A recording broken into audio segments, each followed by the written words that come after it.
Começa agora o Medcast, o podcast da medicina brasileira, com conteúdo voltado para médicos e estudantes de medicina interessados em atenção primária à saúde. O Medcast é uma produção da Núcleo MD, organizado pelos médicos Daniel Coriolano e Roberto Maranhão, o Bob. E aí, galera do Medcast, Bob aqui com vocês e como prometido, estamos aqui no 14º Congresso Brasileiro de Medicina de Família e Comunidade, que está acontecendo aqui em Curitiba.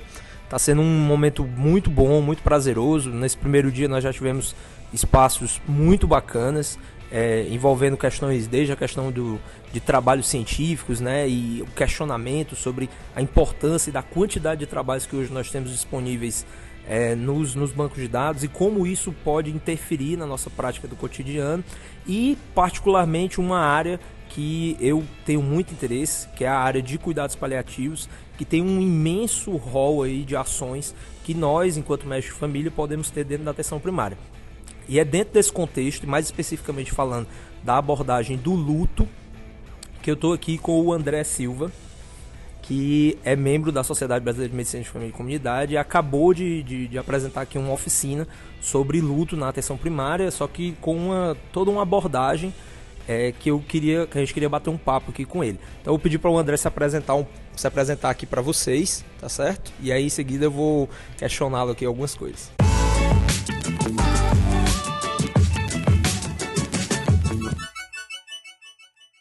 E aí, André? Pessoal do Medcast, tudo bem? Aqui é o André Silva, então. Eu sou médico de família e comunidade, sou professor da Escola de Medicina da PUC do Rio Grande do Sul e envolvido com o pessoal do Grupo de Trabalho de Cuidados Paliativos da Sociedade Brasileira.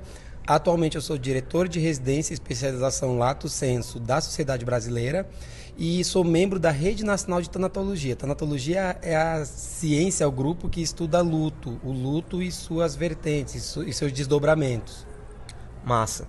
Então, assim, e a importância desse contexto na atenção primária, você fez toda uma abordagem dentro da oficina que foi muito bacana, porque partiu-se de contextos bem práticos, né? Assim, pessoas que chegam ao nosso dia a dia no atendimento e que estão inseridos dentro desse contexto do luto e que muitas das vezes, né, até porque dentro da graduação a gente não tem esse treinamento, a gente não tem essa competência, né, bem trabalhada.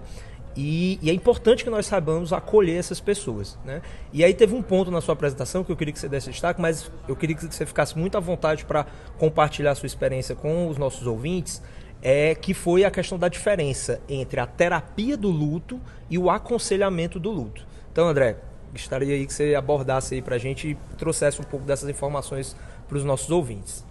Legal, Bob. Então, assim, o que acontece com o luto, gente? Se a gente olhar na nossa formação, o luto, ele é o que a gente chama de currículo oculto, né? Ele é aquele assunto que ninguém quer falar sobre, né? A gente é muito ensinado a prescrever, muito ensinado a examinar e não é ensinado a também consolar, né? Aquele papel de consolador do médico, do alívio do sofrimento também entra nessa vertente e a gente acaba fugindo, né, do assunto. Então, o luto ele é importante porque se fala muito nos cuidados paliativos, na pessoa que está em fim da vida, a questão da terminalidade da vida, mas se esquece de falar de quem fica, como é que essas pessoas ficam.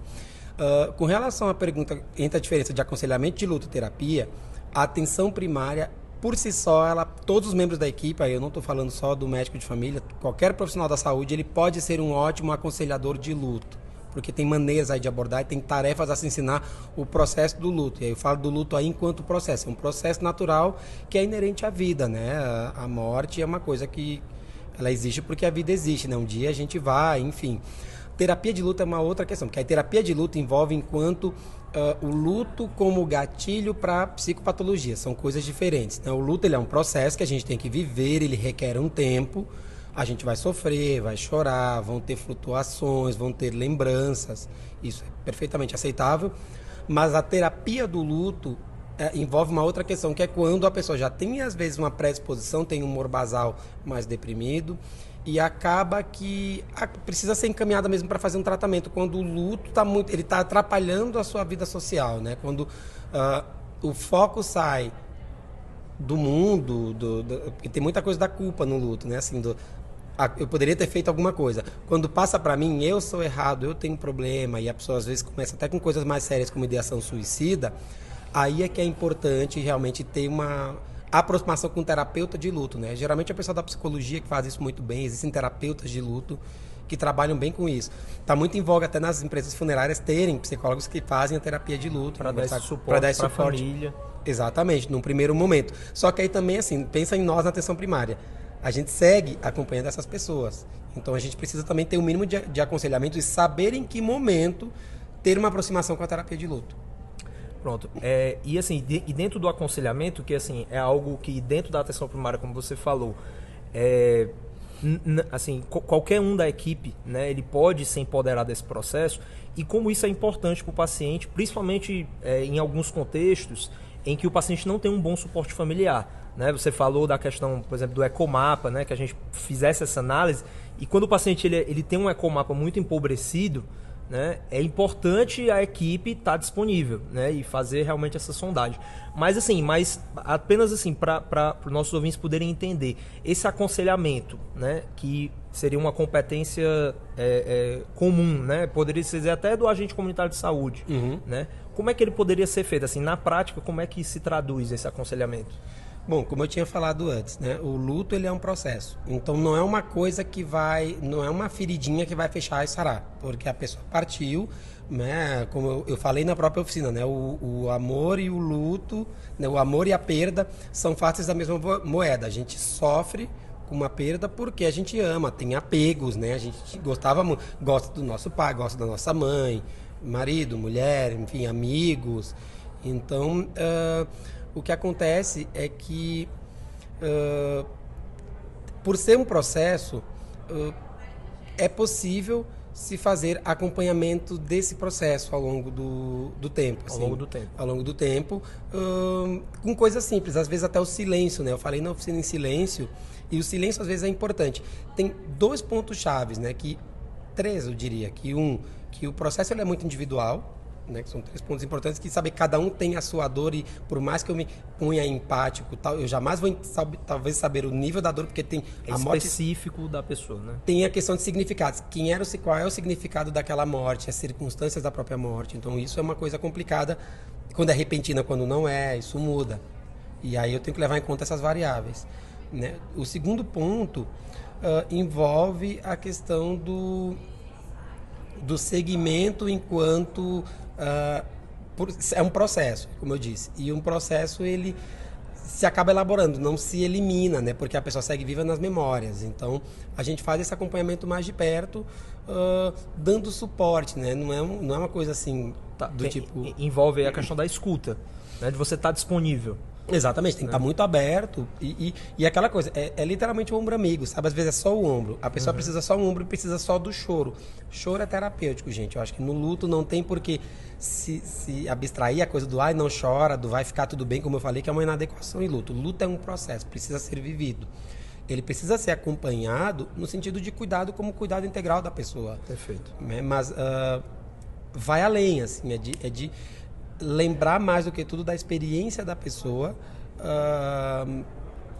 e aí, claro, acompanhar a questão do ponto gatilho, que pode ser o luto também um ponto gatilho para coisas mais sérias.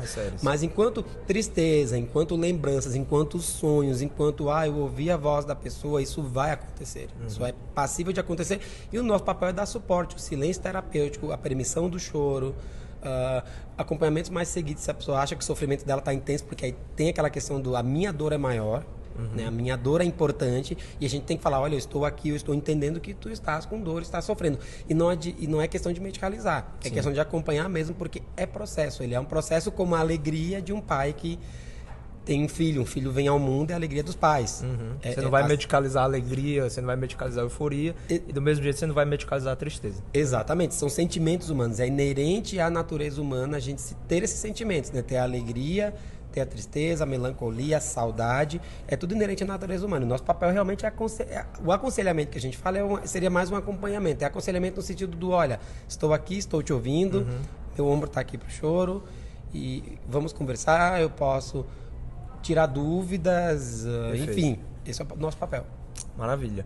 André, obrigado. Eu acho que tanto você quanto as outras pessoas que eu vou ter a oportunidade de estar conversando aqui no Congresso, eu acho que o grande objetivo é incentivar esse aumento das nossas competências e saber, acima de tudo, que nada é impossível da gente fazer, desde que a gente tenha em mente os atributos da atenção primária, o método clínico centrado na pessoa, que todos eles envolvem muito os aspectos. Eu, particularmente, tenho um interesse muito grande de cuidados paliativos, né? Então, termino inclinando um pouco mais para esse lado. Mas, enfim, o Congresso está muito rico, gente. Então, acho que hoje ainda vou tentar fazer a entrevista com o Rodrigo, né, no aspecto da comunicação e as mídias. E muito obrigado. E depois eu posso deixar o teu contato também, o e-mail, né? Porque aí quem quiser entrar em contato para tiver mais interesse, se aprofundar nessa área, pode de repente estar acessando você ou até mesmo o grupo de trabalho da sociedade. Boa, tá bem, não, a gente fica à disposição e tem uma vasta bibliografia porque tem muitas nuances do luto, né? Luto em criança, luto por suicídio, tem várias nuances que tem bibliografia específica para se conversar e acompanhar, e no grupo de trabalho, sim, a gente segue à disposição e eu deixo contato aí para você, sim. Tá bom, obrigado, um abraço. Obrigado. Termina aqui mais um Medcast, uma produção Núcleo MD.